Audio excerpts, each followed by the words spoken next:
Hello friends, good morning. Welcome back to my new blog. কি অবস্থা সবার? সবাই কেমন আছেন? আমি আশা রাখতেছি ভালো আছেন। আমরাও ভালো আছি। ১ম এ সরি চেয়ে নিচ্ছি, কালকে আমি ভিডিও দিতে পারি নাই। মন মানসিকতা একটু খারাপ ছিল, যার কারণে কালকে ভিডিও দেই নাই। তো প্লিজ সবাই আমাকে ক্ষমা করে দিয়ে আজকে ভিডিওটা দেখবেন। একটু বেশি, বেশি ভালোবাসা দিবেন। লাইক, কমেন্টস, ভিডিওটা শেয়ার করে দিবেন। আমার ডাইনিং টেবিলের অবস্থা।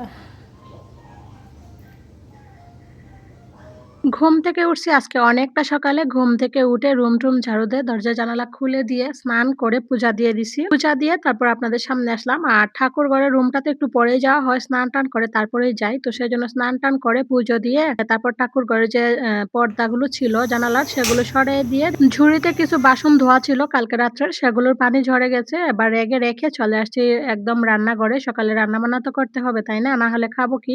সকালে সবার বায়না ছিল রুটি, পরোটা, তার সাথে হচ্ছে ডিম ভাজি খাবে। সেজন্য রুটি করে নিতেছি। আর আমার না রুটি করতে পারি গোল করে, কিন্তু পরোটাটা আমি চারকোনা শেপ দিতে পারি না। এই যে চারকোনা শেপ দেওয়ার জন্য কত কষ্ট করতেছি। লাস্ট পর্যন্ত কি করছি জানেন? আমি চাকু দিয়ে চারকোনা করছি। এই যে দেখেন। তারপরেও সুন্দর করে আর শেপটা হইছে না। কি করব? হইছে না আর কি করব? এভাবেই করতেছি। তো পরোটা বানাবো। সাথে হচ্ছে ডিম ভাজা করব। আম আছে আর তার সাথে ১ কাপ চা তো আমার লাগবেই। তো এগুলো দিয়ে আজকে সকালে নাস্তাটা করে নিব ভাবতেছি। আর প্রত্যেক দিনের মতো ভিডিওর এই পর্যায়ে আপনাদেরকে মনে করিয়ে দিতেছি, প্লিজ আপনারা যদি এখনো পর্যন্ত একটা লাইক দিতে ভুলে যান, দয়া করে একটা লাইক দিয়ে দিন। আর আমার ভিডিওটা একটু বেশি, বেশি করে শেয়ার করে দিন, যাতে আপনাদের পাশাপাশি অন্যরাও আমার এই ভিডিওগুলো দেখতে পারে। এমনকি আমাকে একটু হেল্প করতে পারে। অনেকদিন যাবৎ আমি এই অনলাইন প্ল্যাটফর্মে কাজ করে যাচ্ছি। অনেক কষ্ট করে যাচ্ছি। আসলে ভাগ্য খারাপ, সেজন্য কোনো কিছুতেই কোনো কিছু করতে পারতেছি না। তবে এখন আবারও নতুন করে চেষ্টা করতেছি। প্লিজ বন্ধুরা আমাকে একটু হেল্প করুন। সামান্য কিছু আর্নিং করে আমি কিছু বয়স্ক মানুষের দায়িত্ব নিতে চাই। প্লিজ আমাকে একটু সফল করুন। আমি যাতে তাদের মুখে হাসি ফোটাতে পারি একটু হলেও।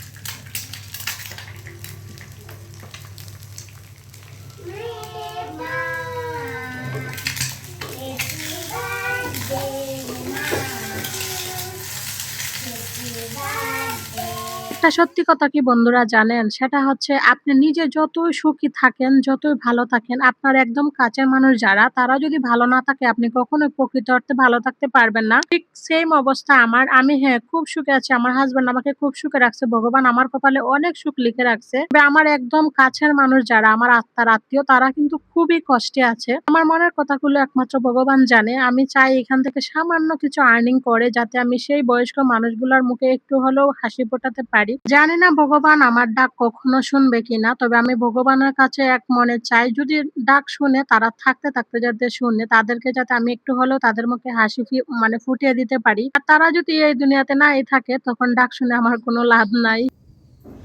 নাস্তা-টাস্তা কমপ্লিট করে ওদের দুজনকে দিয়ে পড়তে বসায় দিছি। আমি হচ্ছে রুমটা আবার একটু গুছিয়ে নিতেছি। তো রুম যদিও গোছানো হয়ে গেছে আগে, এখন এই যে কাপড় দেখেন এখানে ৩ দিনের কাপড় তোলা আছে। এখন যেহেতু প্রায় দিনে একটু বৃষ্টি বৃষ্টি হয়, কাপড় সেরকম ভাবে একদিনে শুকাইতে চায় না। তো ২ দিনে ৩ দিনে এই যে দেখেন কতগুলো কাপড় তোলা হয়েছে। তো ওরা এদিকে পড়তেছে, ওদের পাশে বসে বসে আমি কাপড়গুলো ভাঁজ করে নিব, ওদের পড়ালেখার প্রতি একটু খেয়াল রাখবো। তো চলেন কাপড়গুলো ভাঁজ করি, ভাঁজ করে তারপর দুপুরে রান্না বান্না বসাবো। জানেন বন্ধুরা, মাঝে মধ্যে নিজেকে এত অপরাধী মনে হয় যে আমার মতো মেয়ের জন্ম যদি ভগবানে না দিত তাহলেই মনে হয় ভালো হইতো। মেয়ে হয়ে জন্মাইছি ঠিকই, বাবা-মা আমার প্রতি অনেক করছে, কিন্তু আমি নিজে থেকে বাবা-মার জন্য কোনো কিছু করতে পারতেছি না। আমার মন থেকে যে কতটুকু চায় যে আমি আমার বয়স্ক মা-বাবার মুখে একটু হলে হাসি ফোটাই, সেটা একমাত্র ভগবান জানে। তবে জানি না ভগবান কি জন্য আমার ডাক শুনতেছে না। হয়তো আসলে আমি কোনো দিক দিয়ে পাপী, যার কারণে এত মন থেকে ডাকতেছি। এতদিন যাবৎ আমি কষ্ট করে যাচ্ছি। কোনো কিছুতে আমি কোনো কিছু পারতেছি না। আমার বাবা-মার হাতে আমি একটা টাকাও তুলে দিতে পারতেছি না। মনের কষ্টে আজকে অনেক কথা বলে ফেলছি আপনাদের মাঝে। জানি না কি বলছি আমি, আপনাদের ভালো লাগবে কিনা। তবে সত্যি আজকে আমার মুখ দিয়ে আর কোনো ভয়েস-ওভার আসতেছে না। আমার মনে যা আসতেছে আমি ওপেনলি তা বলতেছি। এখন হয়তো অনেকে বলতে পারেন যে আমার হাসব্যান্ড কি দেখে না? হ্যাঁ, আমার হাসব্যান্ড দেখে। একটা জিনিস চিন্তা করবেন, আমার হাসব্যান্ড একা মানুষে ইনকাম করে। আমার হাসব্যান্ডের মানে হিসাব করলে ৪টা ৫টা ফ্যামিলি চালাইতে হয়। সেগুলো না হয় অন্য কোনো একদিন বলব। তো যাই হোক বন্ধুরা, আমার কোনো কথায় যদি ভুল ত্রুটি হয়ে থাকে প্লিজ আপনারা আমাকে ক্ষমা করে দিবেন। আপনাদের মূল্যবান কমেন্টস এর মাধ্যমে আমার ভুল ত্রুটিগুলো ধরিয়ে দেবেন। এইদিকে কাপড়-চাপড় সব ভাঁজ করা হয়ে গেছে। সবকিছু জায়গা মতো রেখে দিছি। এখন মনে হইতেছে যেন আমার মন থেকে অন্যরকম একটা ভালো লাগতেছে। এমনকি ঘরটাও একটু রেহাই পাইছে। কারণ দেখবেন কাপড়-চাপড় যদি দলা হয়ে থাকে, এলোমেলো থাকে, তাহলে ঘরটাও ইজিবিজি লাগে আর মন থেকে একদম শান্তি লাগে না। তো আমার ঘর-দর এখন গুছানো, কাপড়-চাপড় এখন গুছানো। এখন আমি আরামসে দুপুরে রান্না-বান্না করব। তারপর যা, যা কাজ থাকে সেগুলো করব। দুপুরে রান্না বান্না করবো, সেজন্য এই যে দেখেন এখান থেকে সবজি টবজি সব বের করে নিলাম। এবার হচ্ছে কাটাকুটি করে তারপর দুপুরে রান্নাটা বসিয়ে দেবো। আজকে আর দুপুরে রান্নাটা শেয়ার করব না, হলে ভিডিওটা অনেক লং হয়ে যাবে, যেহেতু সকালে নাস্তা বানানো। বন্ধুরা দেখেন এখন বাইরে খুব সুন্দর রোদ উঠছে, যদিও আগে অনেকটা অন্ধকার করে ফেলছিল। খুব সুন্দর রোদ উঠছে। তো কাঁঠালের বিচিগুলো আমি একটু বাহিরে রোদে দিব। আর কালকে রাতে দেখেন অনেকগুলো আম নিয়ে আসছিল, কালকে রাতে আমরা খাইছি, দেখলেনই কালকের ব্লগে। তো চলেন কাঁঠালের বিচিগুলো রোদে দিয়ে দিই।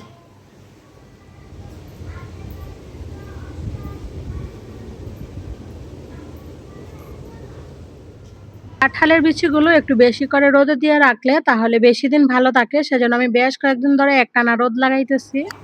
পাইলে মনে তোমার বাবুরে দিচ্ছে অফিস থেকে নাকি? দা কিনে আনছ? কি কি দিছে?